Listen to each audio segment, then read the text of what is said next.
Plays by Mahmoud, and today's our guest is Angel Ribo, and he's known as the Confident CEO, and he plays multiple roles in his life. To name a few, he is an influencer, LinkedIn strategist, and international TV host. These are just a few titles of his, and today I feel honored to interview him.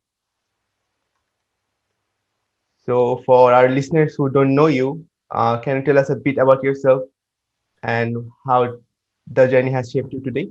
Of course, thank you. Thank you very much, Mahmoud, for having me, and thank you everybody for listening to us today. So, as you said, my name is Angel Ribo, and my brand is the CEO Confidant. And basically, both accomplished entrepreneurs and corporate CEOs, they hire me to bridge the gap globally for expansion and exposure. I basically help them take their businesses internationally as a way to accelerate the growth of their businesses. And basically, I've done that for a long time already. And the reason why my brand is what it is because when I left corporate America 5 years ago, I counted how many companies and CEOs I had held before, and in the last 20 plus years, I have held more than 1,500 CEOs in 33 different countries. So thank you for having me. Besides that, I'm also the president and co-founder of Wisdom for Kids, which is a foundation we help underprivileged kids in Latin America become entrepreneurs using the local resources. Yeah, that's amazing. That's amazing. 1,500 is like really big number. Yeah, that's a lot. Like how Yeah, long it's a have? big number. Yeah, absolutely. So how long have you been connected to this entrepreneurship and? Yeah, so well, I mean, I've been connected to entrepreneurship for a long time, since the 90s, because all the time I was working, helping other companies develop their businesses. I was also working with indirect sales models, which means that I was helping basically resellers, distributors, to develop the business along with the companies I was working with. So I was always working with entrepreneurs, and I was always helping them with their businesses, with business strategies, and to help them go to the market along with us. So I have been then involved with entrepreneurship since then early 90s. And I have been involved with entrepreneurship in Latin America as with my charity since 2018 probably, and we have already helped more than 1,000 families since then. Yeah, that's amazing. Yeah, amazing. So how did you from where did you got the inspiration to start your nonprofit? Yeah, Basically, your so charity. Also. yes, thank you. Yeah, absolutely. So basically, while I was working in Latin America, and I lived in Latin America for 10 years, and I worked there for over 15 years. So I was always exposed to poverty all the time. Every time I would go to visit some of the manufacturing plants that they were serving with the companies I was working with, all the time, those manufacturing plants would typically be in the outskirts of big cities. And those areas are typically, unfortunately, they have a lot of poverty. And it was very common for me to see kids asking me to keep my car safe while I was inside the plant, or they were offering me to clean to wash the car, or they were selling me gum or a bottle of water or something like this. So I was all the time exposed to both, very super powerful people in the continent, and at the same time to a lot of poverty. So in 2015, I had a spiritual experience that allowed me to see very clearly that I had to help those kids, and if it wasn't me, who was going to do it? So that was probably the reason I was so exposed to poverty and so exposed to business that I eventually came to me very clearly that I had to help those kids.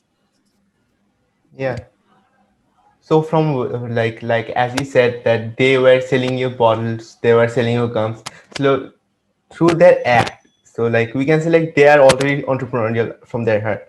Like they're kids right now, yeah, but they're still trying to sell something and earn their living. So that's entrepreneurial. Then that's it. That's entrepreneurial. So they already Yes. had it. Yeah. Yeah. Yes. So obviously, I mean, it's difficult to say they were already entrepreneurs, those kids that were selling me those things, because as you know, many families actually, they are obliged to Yeah. suggest their kids to do this, so very often this happens not because the kids want to do it, because or it's because their parents or their tutors, they're asking them to do it. So that's a big of a difference there. But Yeah. um, the communities that we go to, it's basically we talk to the community leaders and we ask them, we would like to do that. We would like to actually deliver a workshop and help your kids in your community to become entrepreneurs. And it's not that common that those kids are already entrepreneurs. Sometimes they are, but it's not that common. But again, most of the time they do it because, or they work because they have to do it. So let me tell you an example. We go, for instance, to an indigenous community in Mexico, and it's a large area. In total, there are like 180 plus small sub communities there, and many kids work, and they work because the parents are working on in coffee plantations and other sorts of places. So they actually ask their kids to work along with them because the family needs that money, right? So they need more hands and more hands and more hands. So they don't really have a choice. And what we do from on or at Wisdom for Kids, we actually work very much the mindset of those kids. We help them realize that they can really become whoever they want in their lives, and we work heavily on their self-esteem. And we really try to suggest them, or to instill in them. We use very uncommon ways to approach them. I mean, it's not, our workshops at Wisdom for Kids are not like whiteboarding or blackboarding kind of thing.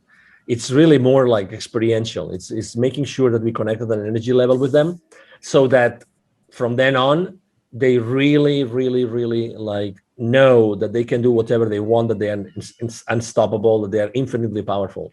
We work a lot on self-esteem, but we do a lot of playing and jumping and dancing and singing, and also we do a meditation along with the rest of the activities that we do with them. And again, we try to really change the lives of these kids since the very beginning, because it took to us a long time to define and to develop this workshop, because we wanted it to make a big difference. We wanted it to make a big difference in their lives. That's really like amazing actually. Like I'm not finding the perfect word here that to describe how I That's feel. good. That's Yeah. good. Yeah, yeah, yeah, yeah. But as you know, I think it's important to expose people to new knowledge and to new experiences. And it took almost 2 years and two PhD students to develop the workshop that we're delivering today. So yeah, I mean, we have really invested a lot of time in making sure that what we do with the kids is really impactful and it's going to stay with them for the rest of their lives. Okay. So like, how long did it take to make those workshops?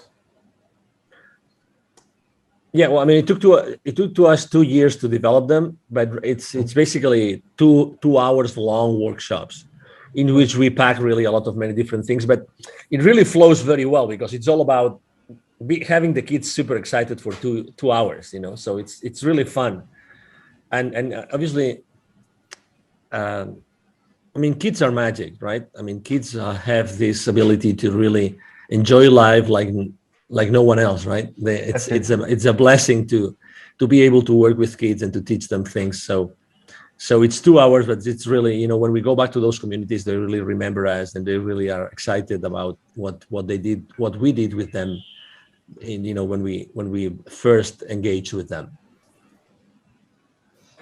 Yeah, that's like so great. Like truly, like kids are amazing because if you try to like they can be molded in any shape. That's a fact.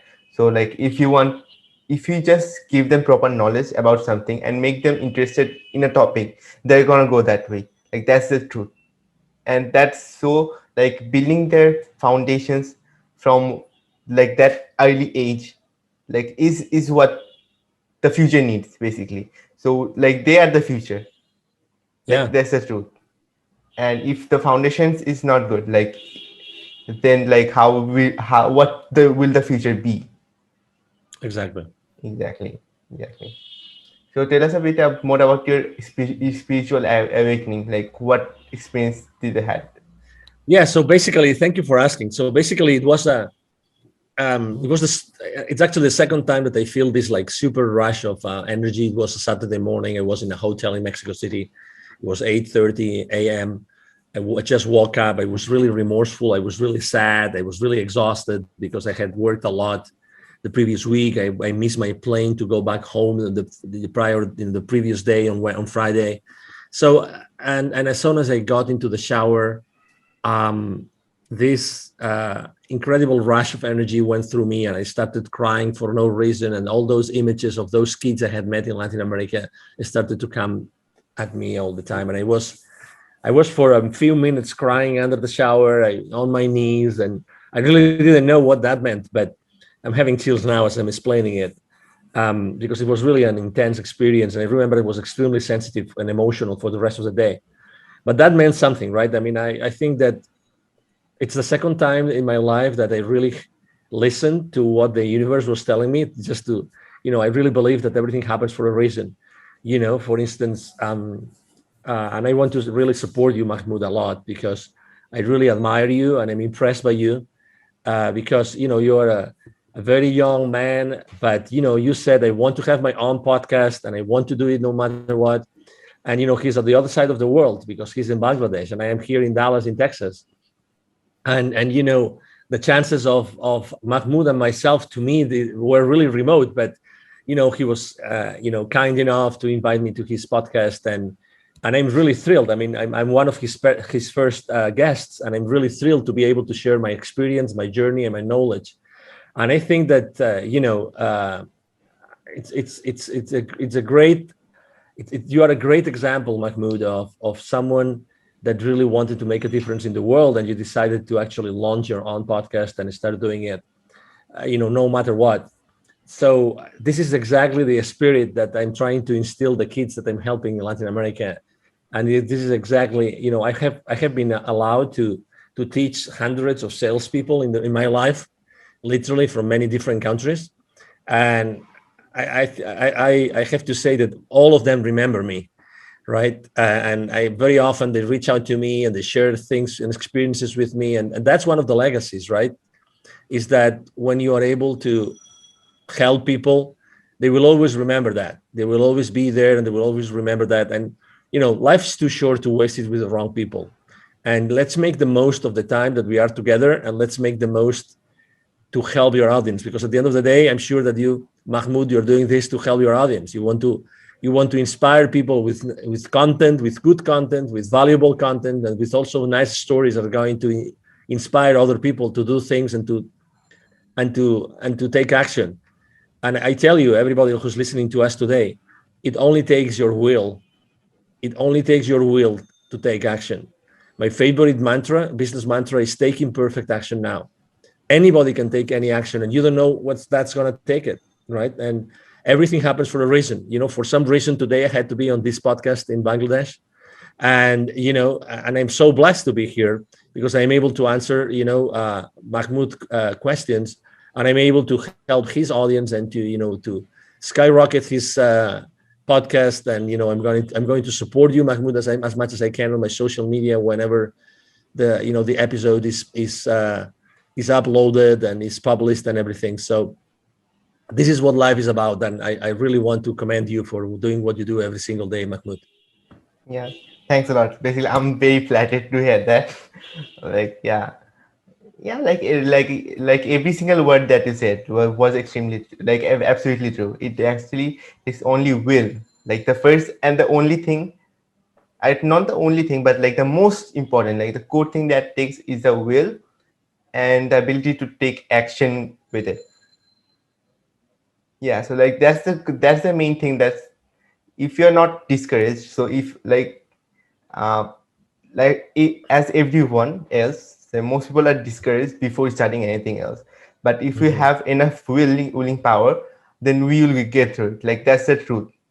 And but like the kids that you're helping, like for them, it's this is the mental barrier because everyone else is making like thinking that or like forcing them to think that nothing's gonna happen, like nothing's good gonna happen.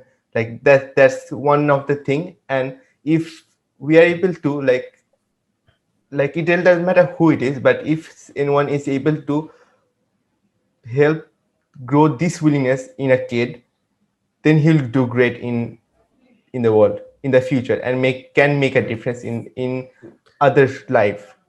And And you that's mentioned, sorry to interrupt you. yeah, Continue, absolutely. continue. Yes. Nah, No, no, go no. I ahead. was gonna say because you mentioned something which is really important, and you mentioned discouragement, right? It's true, and that's something that we face when we go to Latin America, because when we help kids and we have this, let's say the initial workshop, obviously we know that it's very easy for the kids' parents or tutors to just with one word, with one eyesight, just to say, "What you just learn is useless" or whatever, right? I mean, so they can be easily discouraged. But I think that the example that we have to actually give ourselves, you and myself, as opinion leaders, I think that discouragement is just, it's just a temporary loss of enthusiasm. That's what it is. So, I think that we should, and we do teach the kids that, there's no such thing as a failure, and that everything happens for a reason. There's all the time there's a reason why we have to do things, and there's a reason why we have to perform certain activities and do certain things. So um regardless, everything happens for a reason. I was yesterday, I think it was Tony Robbins, like seven basic principles that he runs his life by. And Tony Robbins, obviously, he's a very powerful, he coaches very powerful people in the world. And one of the things that he was saying was, it's everything happens for a reason. And it's true.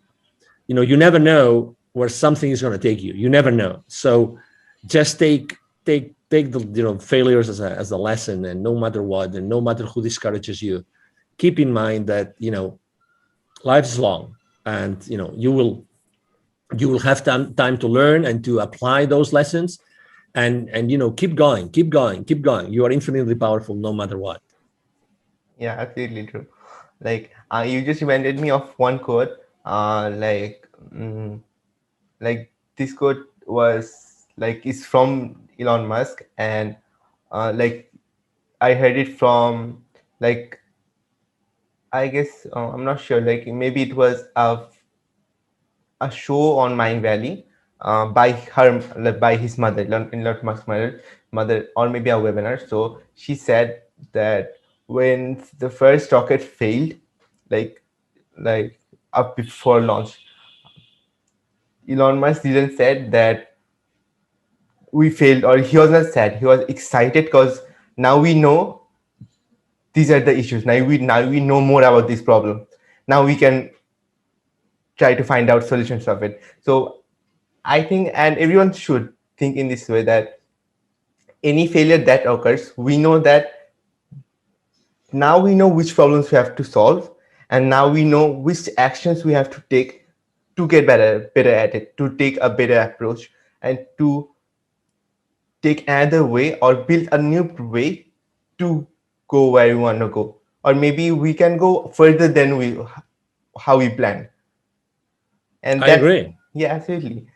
And this is a like very powerful statement, because like I guess 90, I'm a very big fan of 80/20 rule. So I'd say 80% of people are discouraged or like see failures as like that's it, that's end all, like that's end all, and they are not learning from it. So, and from also a book, I'm not sure like the name of what's the name of it, it was. So it said that until the time you learn from your mistakes and get better at it, you're gonna keep failing on that thing.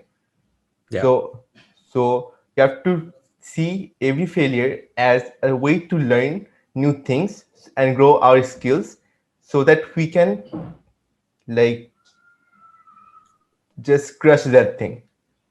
Yeah, I agree. I agree, Mahmoud. Totally. And again, that's why it's important to keep the enthusiasm, from one failure to the next failure, right? And again, I think there's a saying also about that. So, yeah, that's why, I am a pretty upbeat guy, and very enthusiastic and very passionate about what I do, and being on interviews and everything. And that's why I think that's also a mission. The ones of us that we are good in communicating, or even if we're not so good and we still want to learn and can learn about communication, I think that we have to do it because we have a mission. We have to help others that are not on the same spot, to keep on moving forward, we are right now living, after 12 months, it's now March 2021. We've been for 12 months now living under restrictions all over the place, and I'm sure that Bangladesh is not an exception.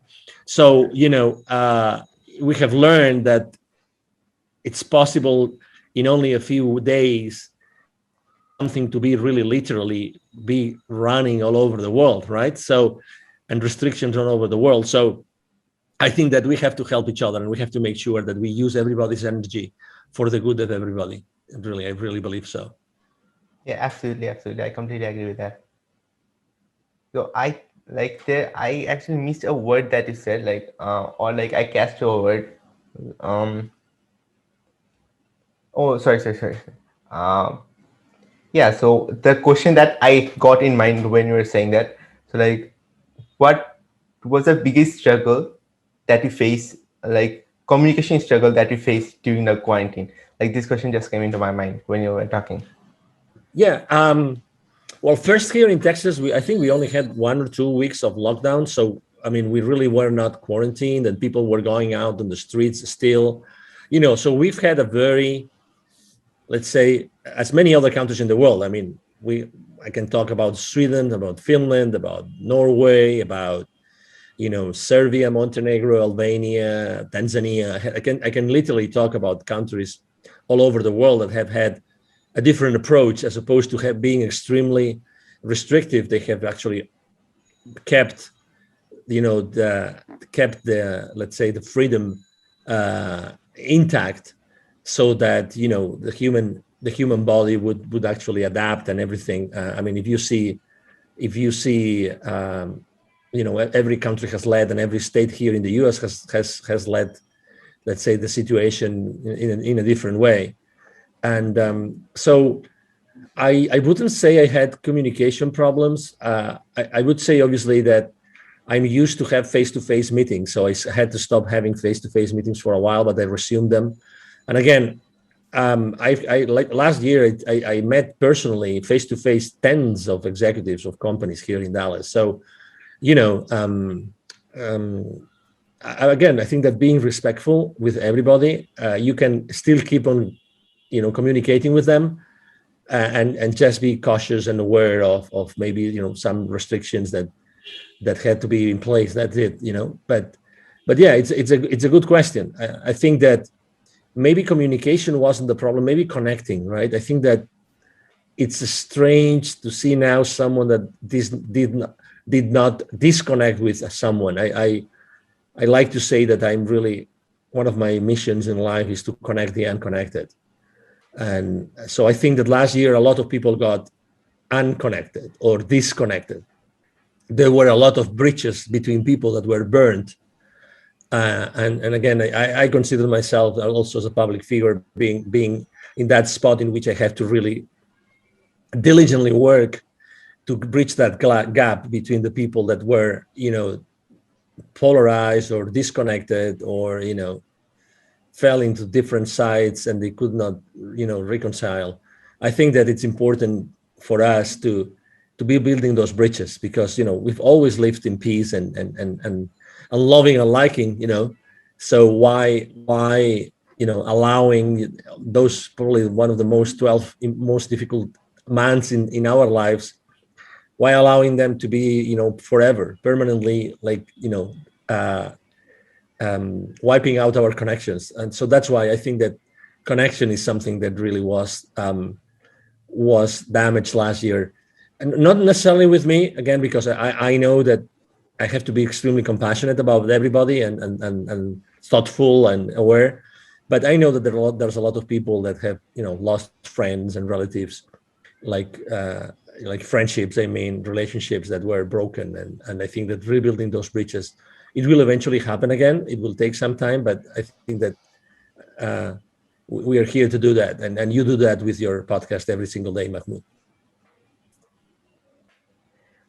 Thanks again for like just mentioning that. Um, yeah, that's really awesome. Cause like I loved your mission, which you said like connecting unconnected people. Cause like that's really important. Cause because of this, especially this, I don't exactly say that because of this only this, let's say, pandemic only, but for a pretty long time people are unconnected. Like people are getting unconnected, like they're connecting on social medias, that's true, but most of the people are unconnected with each other. And that's a really big problem because we have to get connected to solve the biggest problems in the world. Let's say like hunger is a great problem in a large portion of the world. So let's, for even solving that problem, we have to get connected. And if you're connected, and like connected minds create solutions, that's the thing. Like, because, well, let's say like the most genius person in the world, let's say Einstein for example, though he's not there anymore, but even if he was alone, he might have, like, he could have did the best thing, like invented the best thing. But if, like, when other people were also around him, like that's what actually boosted his invention a lot. I believe that, because it doesn't matter how intelligent you are. It's about like getting together with other great people, and then you can create the best of the best thing. True. Yeah, yeah. I mean, and you're touching upon something which is really important, which is collaboration, right? I Yeah. mean, the lack of connection, could unfortunately be at the end could be like a lack of communication, right? But it doesn't have to be.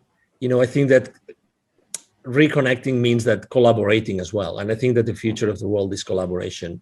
Absolutely. We've lived under competing spaces forever, and I'm not saying competition is not bad, is bad, excuse me, but I'm trying to say that I think that the future is collaboration, because there's a lot of, if I don't know, that due to what has happened in the world for the last 12 months, there's going to be a lot of many different initiatives related to collaboration, helping each other, and flowing and flowing and flowing, and making this world a better place, with many different ways, or in many different ways.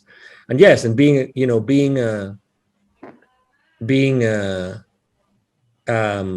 aware of this, I think, is really important today. Today more than ever. Like that's the thing. Yes, absolutely. Yeah. The collaboration is, I completely agree with that, because like without collaboration, like we can make great things happen. And like in the future, all the great innovation has to come through collaborations, and not in the future as well, like in this time, let's say today we need anything that happens today is because of collaboration. And if you are not connected with amazing people, like people who want to have, like who have similar passions with ours, so let's say we want to solve this problem, and there are a lot of people that we don't know about who are also passionate to solve this exact problem, not even with a different thing, like not even with a twerk or anything. So if we are able to bring those all passionate people together, like they're gonna work passionately even if they have nothing. And that's where the magic begins, truly. Mhm. Yeah, we are magical beings, and we are infinitely powerful. It's a matter of just talking to each other, and helping each other, and keep on exploring, and keep on, that's why I go back to the same thing, taking imperfect action now. I think that taking action is so powerful. It gives you so much power, and it gives you so much experience, and you are able to be more intentional in what you do every single day. As much as you take action, you keep on putting yourself on the line, and doing things that you didn't think that you could do. So uh, it's like me. When I started my, let's say, my solopreneur career. Well, right now I have a large team in my company, but when I started, it's actually, I mean, I had a very limited presence on LinkedIn, for instance. LinkedIn is the platform where I work the most. Right now, I have 27,000 connections, and I have made a lot of mistakes. But right now, I have a very engaged community. I help them a lot. I give a lot of value away, and this is, it's just part of who I am, and part of making mistakes, and doing a lot of things with many different people. It's I think that, and I think Tony Robbins says it very well also. I think that that your worth, or even your wealth, is totally proportionate to the amount of people that you're able to help. So if I want to help, if I want to be really, like, wealthy, I think that I have to really make sure that I'm able to put out there a way in which hundreds of thousands, if not millions, of people can benefit from what I do. Absolutely, absolutely. So, like I don't know, like talking with you, like all the codes are coming into my mind, like while talking to you, because um, so it's about helping people. Like one thing is, if we want anything in life, I forgot the author of it who said it, but if you want anything in life, like sorry, I said the opposite. We can have anything in life if we help enough people, and this is absolutely true, because even if we are selling any product, we are helping them to solve a problem. So in that regard, we are helping them, and the more people we're able to help, and or another thing, so like if the problem is bigger and we are able to help more people, and we're gonna get more wealthy, like that's the truth. And it didn't, like, it's not anything forceful that we're taking money. It's just we're helping, and in that exchange they are giving us. Yeah, I agree. Absolutely. Yeah, I mean, it's by definition. I mean, it's you know, but that's then it's the question is then, if the people listening to us, right, if they want to get help, and they want to reach that point, how do they do it? How do they get the message across? What's the right message? What's the right service? What's the right product? I remember last year here in the Dallas community, I collaborate a lot with many different business accelerators and startups and entrepreneurs. And I gave actually 2 times last year. I gave a couple of uh, webinars about pivoting. So pivoting is the concept of reinventing yourself, right? So when you pivot, this means that you are, I mean, that Completely falls like shifting. the basketball. Yeah, exactly. So the basketball term of pivoting, right? So um, I think that it's important that you know how to pivot. It's like important that you know how to put in place what your passion is, what your expertise is, what the market really, Wants. is willing to pay, and what the market wants. Those 3 things, those 4 things, excuse me. I think those 4 things are extremely relevant and extremely important. And that's really the basis for anything else that you want to do. But you have to do it properly. I think that you have to do. If you haven't done it yet, just ask yourself those 4 questions. What are you passionate about? What other people tell you that you're really an expert on? What do you think that the market needs and or the market wants? And because that's important. And then, is the market going to pay for it? And how much is going to pay for it? So those 4 questions, ask those questions to yourself. And I think that you will then be able to really set up a starting point for your entrepreneurial journey. Yeah, those four are really amazing questions, because we can start from there. So like if we kick out every other thoughts from our mind and we start from there, we can get a clear direction, and we understand the people, like what they want, what we want, and then align it with like what our strength is. And then to like after combining it, like we'll set the price as well, like depending on the market how much they want to pay, and then release it. And another thing that also came to mind was we have also have to check if the market is also ready for it, because there are a few invention, I guess, which was invented, Hmm. and they did not succeed when they were invented. Yeah. Yeah, because the market was not ready yet. But after a period of time when the market was ready, then when it was released, it became a quick hit. Like in overnight, it became overnight hit because the market was not ready.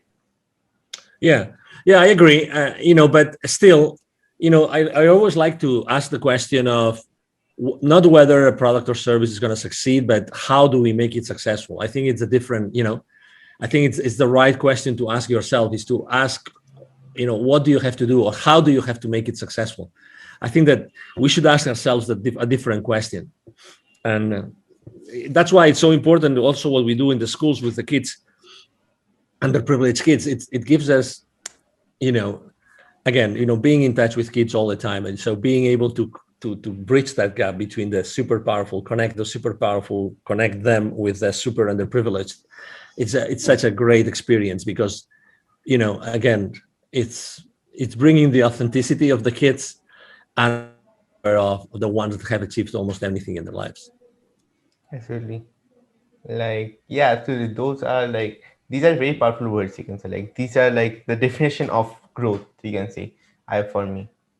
Yeah. So now, before we like get out of like this conversation and to go ahead of our day, like, is there any last word of inspirations or any final words that you want to say?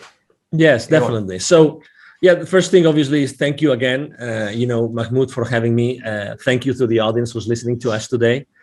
My name is Angel Ribo for the ones that are only listening and not watching this video and they don't see the visuals here on the screen. Angel is spelled like in angel, and from heaven, and Ribo spelled R-I-B as in boy O. If you want to find me, my brand is the CEO Confidant, as Mahmoud said earlier, and you can find me very easily on LinkedIn, the professional network. But you can find me easily anywhere, really, because I post everywhere. Really, I post everywhere every single day. Okay, I post everywhere every single day. So you will find me on Twitter, on Instagram, on Facebook, besides LinkedIn itself. And if you want to reach out to me directly and you want to send me an email, it's very easy. It's Angel, Angel, at angelribo.com. So Angel, Angel, at angelribo, which would be ANGELRIB as in boy O.com. And either myself or my team are going to be answering your email. So thank you very much. And the last thing I would like to leave everybody is that we are genuinely infinitely powerful and we can really achieve anything in our lives. So I would suggest you that if you want to start helping others, again, even if you're not even an entrepreneur, it doesn't matter, just to start helping others. And as soon as you start helping others and being exposed and being exposing yourself and your knowledge and your experience and your passion and your enthusiasm with others, lots of things are gonna happen and lots of things are gonna surface. I encourage you to do that, and you will see how your life changes in a very short period of time. Yeah. So even while living, you just said your like you share your biggest wisdom, and so I'm sure people who are listening to this got value out of it. And yeah, and thank you very much for coming to the podcast. I highly appreciate your presence. And yeah, that's how we end it. And I will soon upload it. So and bye to the